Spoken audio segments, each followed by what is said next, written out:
current na situation sa ating mga komunidad, kung ano na nga ba ang tingin ng mga tao sa ating mga komunidad ngayon tungkol sa issue ng abortion. Baka quickly po, pakilala lang po natin ang ating dalawang speaker from our communities.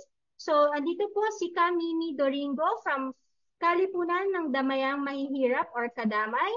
At andito rin po si Miss Hermie Escalante ng Women's Studies and Resource Center. So maybe we can hear from Kamini first. Kamusta po ang opinion and views on abortion sa inyong komunidad? And may need ba? Are they met or unmet? Magandang hapon po sa lahat. Kung usapin po ng abortion, safe abortion sa mga community, alam po naman natin na sobrang dami ng mamamayan ng maralita. Pero tayo pong mga kumikilos at nagpapaunawa ng bawat mga issues ay limitado, no? Kakaunti lang tayo. Kaya alam po natin, mas marami pa yung mga dapat nating abutin na malaki talaga pong pangangailangan yung malawakang discussion kasi nga ibang sabi nga po kanina no na etong pinakamabibigat na mga issue na mahirap ilarga sa mga community dahil iba pa yung yung acceptance na ginagawa ng mga taga-communities. Sa totoo lang, kahit ako nung una ko narinig yung safe abortion, nagdadalawang isip pa ako paano magkakaroon ng mga ganito. Pero dahil nga pinakinggan natin yung paliwanag ng pinsan at naiintindihan natin na talagang kababaihan naman bilang babae, tayo yung may hawak ng pagdidesisyon para sa ating sarili, mapapaunawa natin. Pero yung isang malaking problema rin po kasi na kinakaharap ng mga maralitang komunidad ay yung mismong access sa maayos na pasilidad pangkalusugan sa ating bayan. Dahil sa mas napapaboran no, yung mga personal na pangangailangan katulad ng matindi ang laganap ng korupsyon sa ating bansa. Imbis na magamit yung pondo para dun sa mga serbisyong panlipunan na dapat ibigay sa mamamayan. Syempre, isa pa, kaakibat o karugtong nung pagpapaunawa natin sa mga kapatid o komunidad natin ng mga maralita ay yung pagbibigay ng responsibilidad dun sa mga taong gumagawa ng sex, no? Ng babae at lalaki, ng ganyan. Na hindi lang ito pagpapasarap, kung hindi dapat alam nila yung mga susuungin nilang responsibilidad pag ginawa nila itong mga bagay na ito.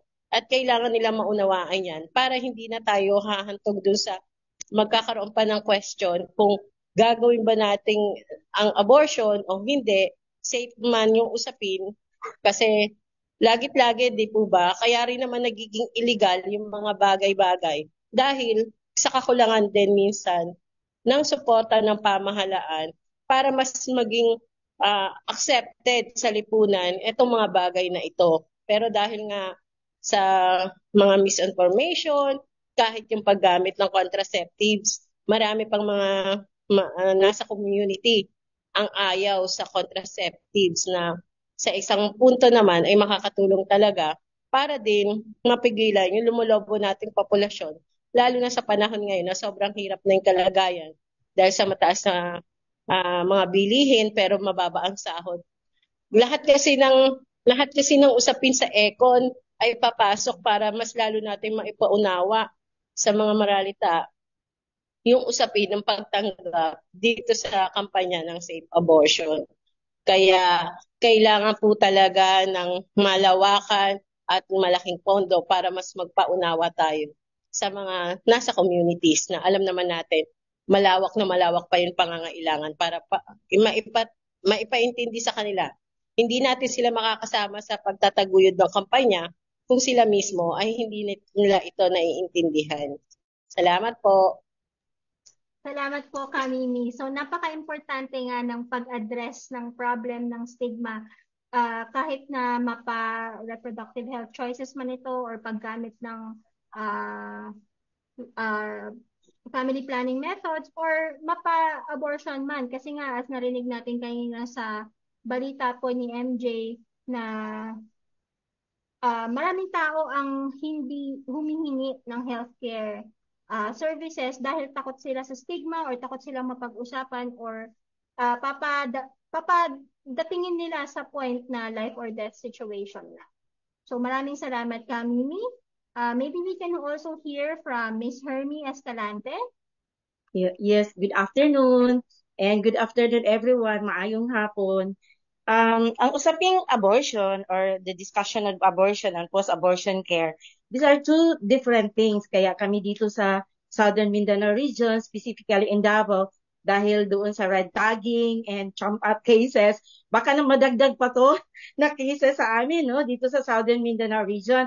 But kiddingly aside, yung discussion ng abortion and post-abortion care ay isang bagay na all integrated ito sa ating mga trainings on sexual and reproductive health and specifically on GBV, SGBV, and VOW.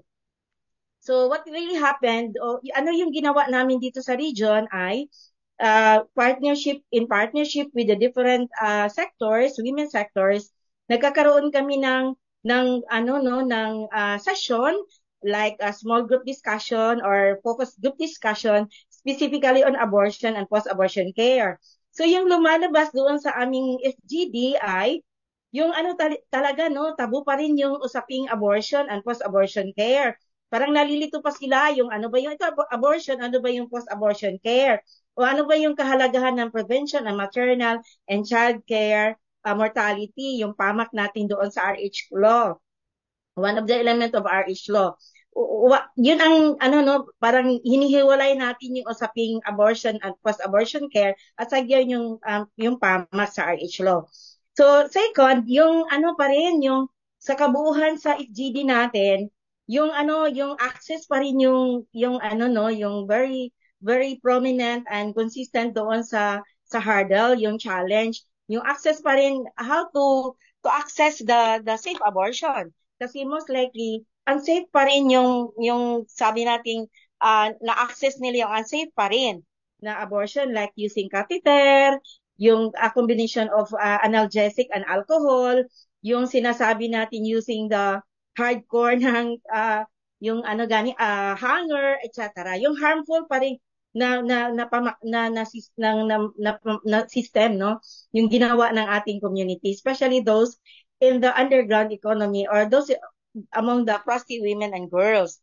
And second, yung natin, yung nalalabas doon sa output ng ating FGD ay yung access pa rin doon sa family planning contraceptive. Alam natin yung Garcia Mandana Sur Universal Healthcare, access talaga no ng contraceptive sa lahat ng kababaihan kahit minor.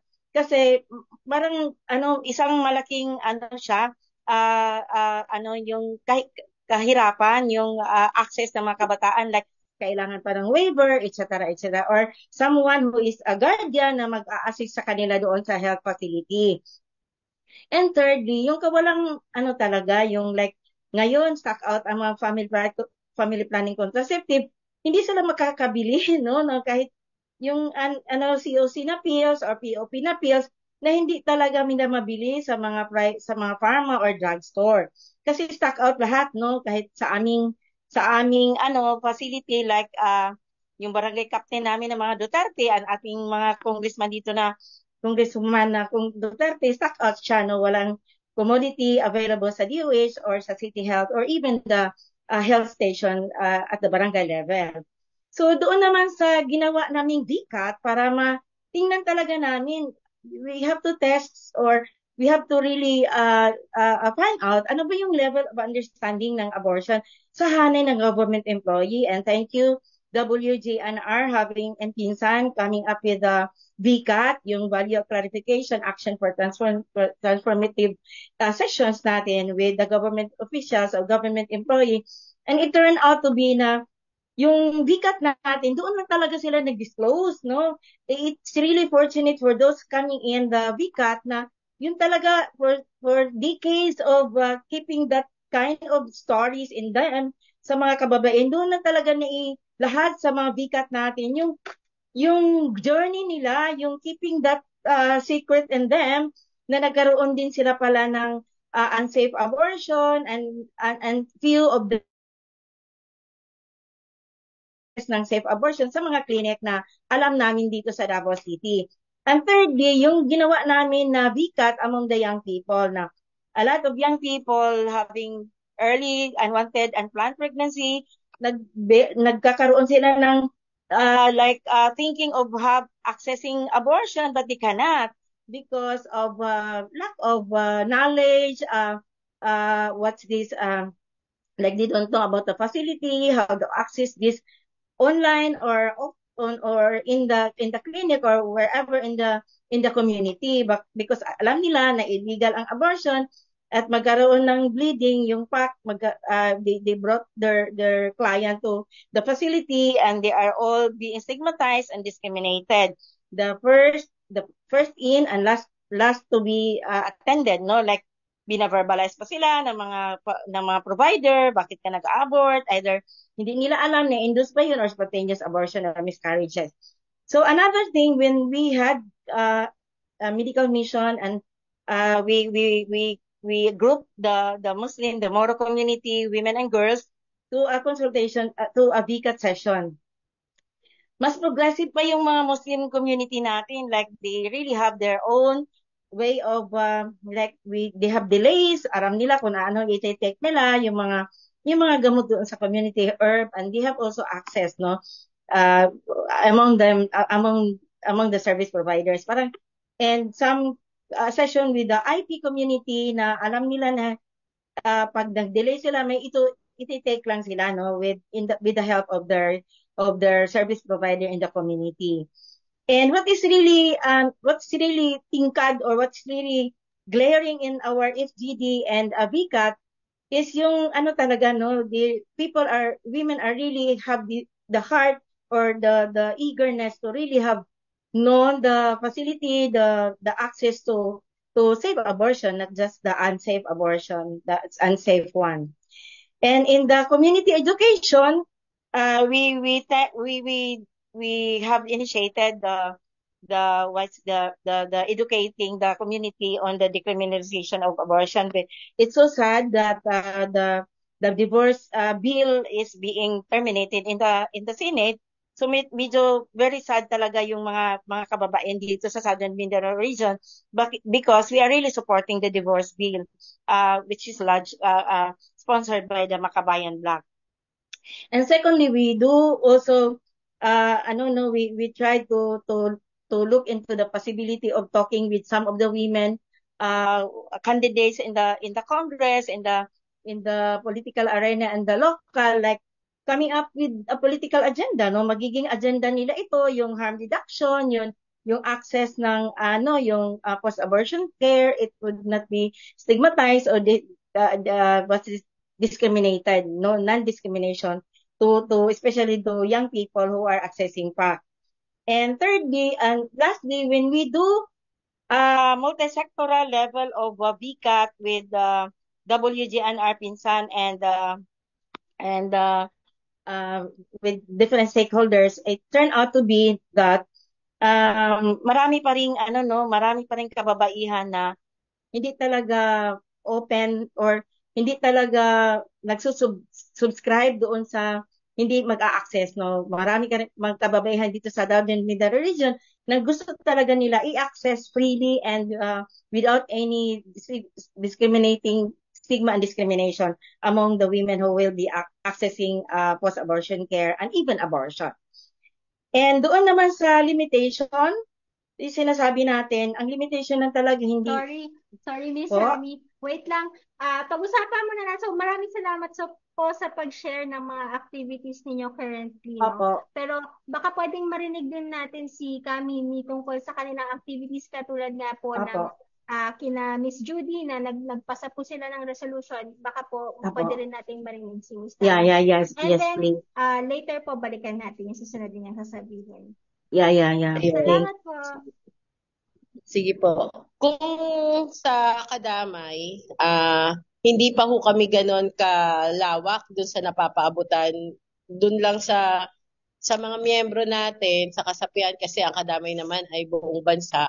Pero yung naabot pa lang po natin, kung saan nakatuwang nga natin ang pinsan, di mas yung area lang ng Tatalon at ng San Roque. Pero doon naman po sa dalawang community, naging bukas yung mga nanay na makipagtalakayan at maunawaan. Kaya nga nung nakaraang mga event, may mga nakakasama ng mga kabataan kasi mas gusto rin po ng mga magulang na mismong mga anak nila, mga teenagers, maintindihan nila yung susuungin nilang mga problema pag nga humantong sila dun sa pakikipag-sex nang hindi sila magiging ligtas at kung ano yung po pwedeng mangyari after noon. Kasi kailangan ngayon pa lang, hindi pa nila ginagawa yung bagay, makita na rin nila yung magiging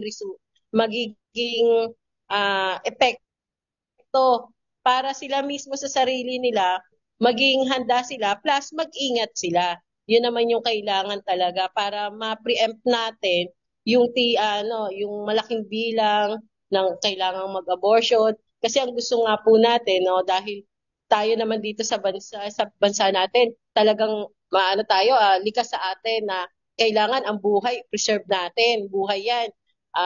Kailangang manatili siyang buhay. Pero sa ilang consequence nga po, di kailangan din naman nating pumili. Kasi tulad nga nung pag may sakit yung babae at delikado sa kanya ang mga anak, mamimili rin naman kasi yung mister niya, yung asawa niya ba o yung anak niya, darating doon sa puntong ganun. Pero sana nga po, hindi na tayo dumarating doon sa punto na kailangan nating mamili. Kasi ngayon pa lang, ginagawa na natin yung mas maayos na pamamaraan. Tapos, syempre, doon sa yung nababanggit natin, no, karugtong talaga ng mga kinikilos natin, sinasabi natin, yung responsibilidad. Kailangan panghawakan natin yun eh. May mga responsibilidad tayo sa lahat ng gagawin natin para mas lalong magkaroon tayo ng signifikanteng bilang para dun sa pagpapaunawa din sa mga tao. Labas pa dun sa kasapian po natin, no, mas gusto natin maging malawak para mas maging tagumpay yung mga kampanyang inilalaban natin.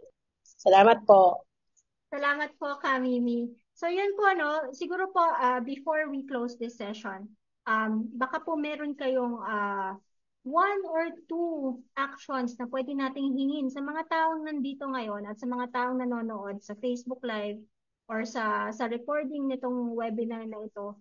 Ano po ang pwede nating gawin tungkol sa isyong ito na kahit sino po na gustong sumali sa gantong laban na to, ano ang pwede nating gawin? Ano po ang advice natin sa sangkatao? Baka po pwede nating balikan si Miss Hermie at kung ano pa po yung idadagdag niyo kanina. Salamat po. Yeah. We second yung identification, ano ba yung mga limitations doon sa usaping PAC, yung social, cultural, legal barriers.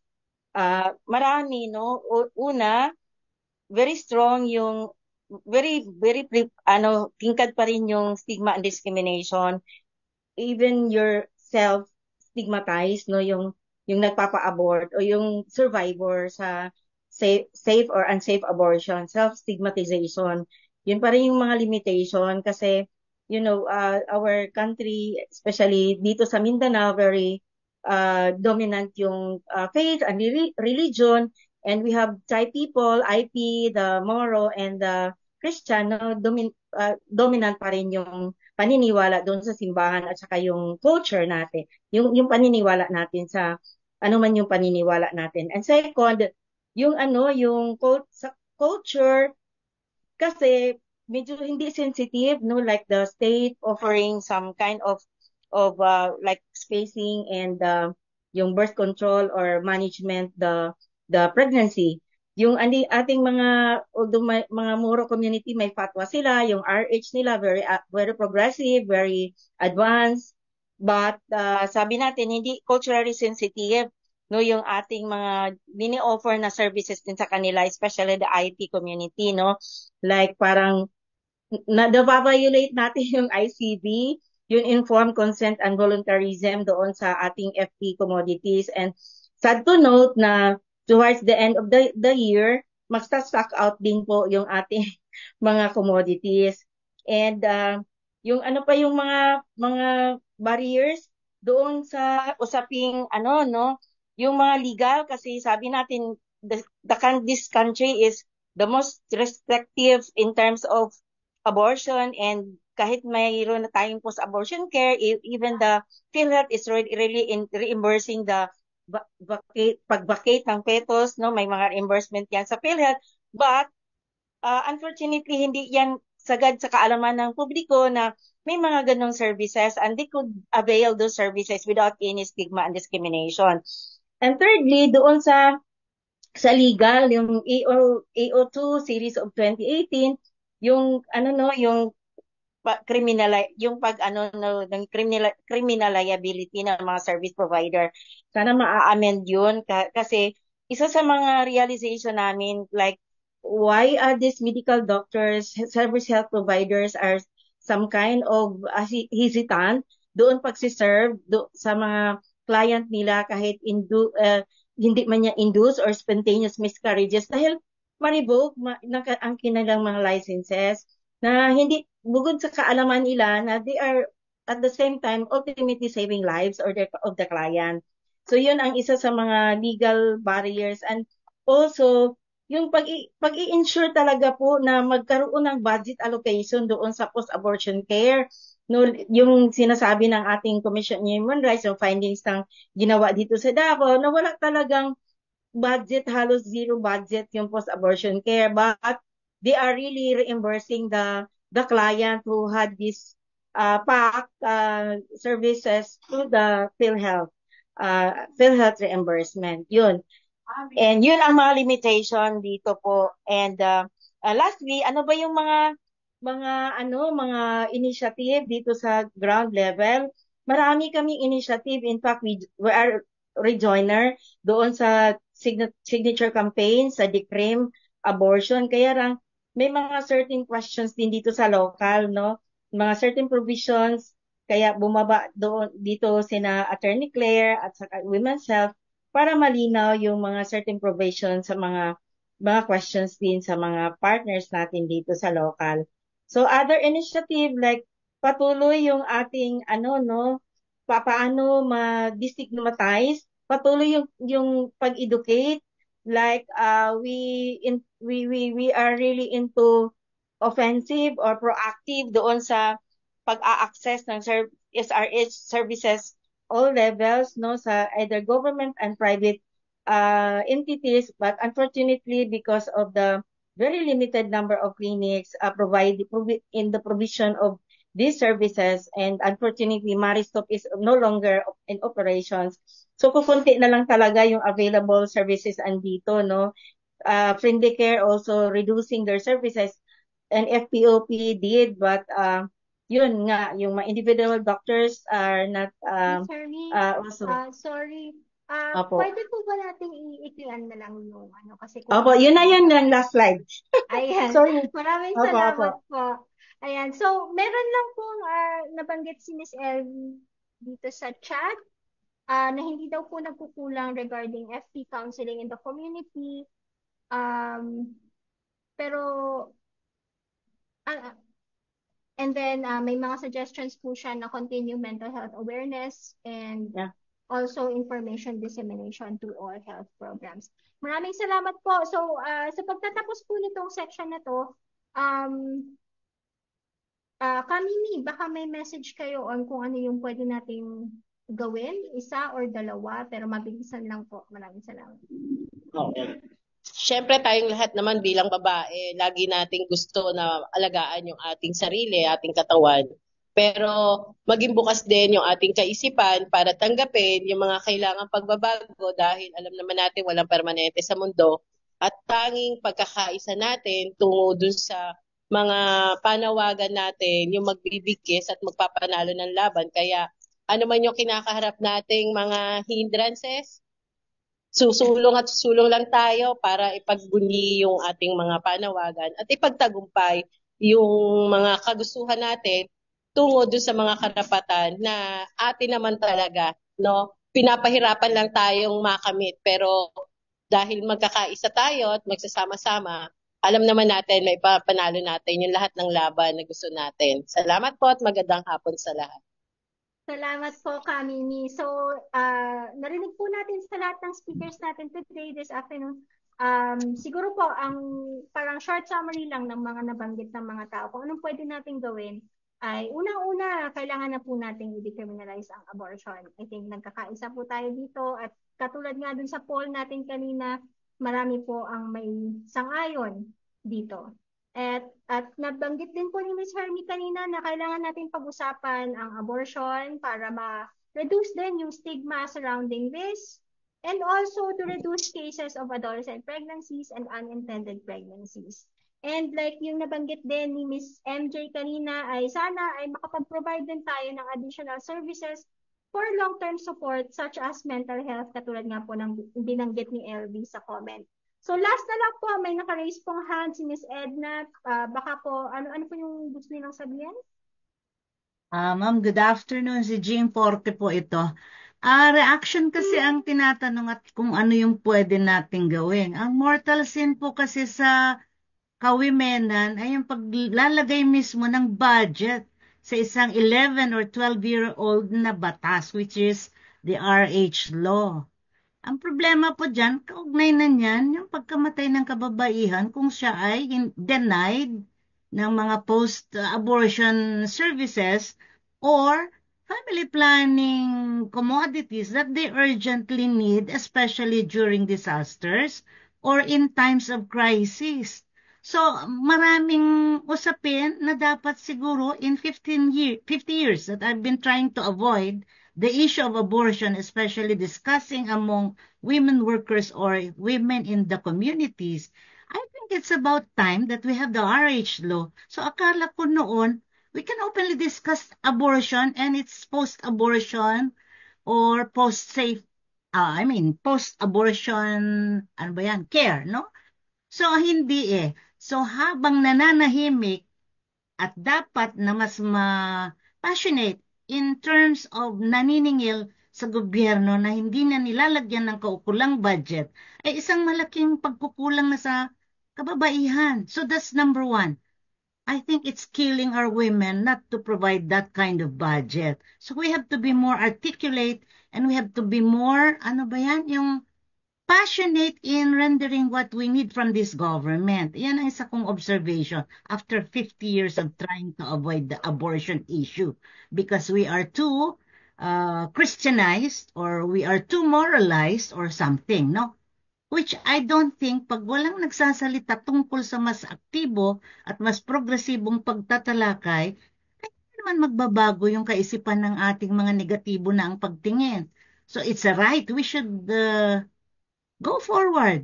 So, yun ang isa kong nakikita. At lagi po akong, sa lahat ng forum, I really demand that the budget is really, proportionate or dapat lamang na itaguyod at ipaglaban para na rin dito sa mga post-abortion safe standards or whatever. So, Salamat po. ayan, sa matindi kong gustong ipaglaban na talakayin kahit sa unions, sa informal sector at lahat, no? So it's a right and we should be more vigilant about all this, especially on the issue of budgeting from this government. Yun lamang po. Salamat po, Ms. Jing. At napaka-importante nga po yung mga findings natin ng datos tungkol dito katulad na po ng galing sa CHR at sa FPOP para po may pakita natin ito sa mga legislators natin na kailangan pong solusyonan ang ganitong problema. Salamat po sa lahat and tao.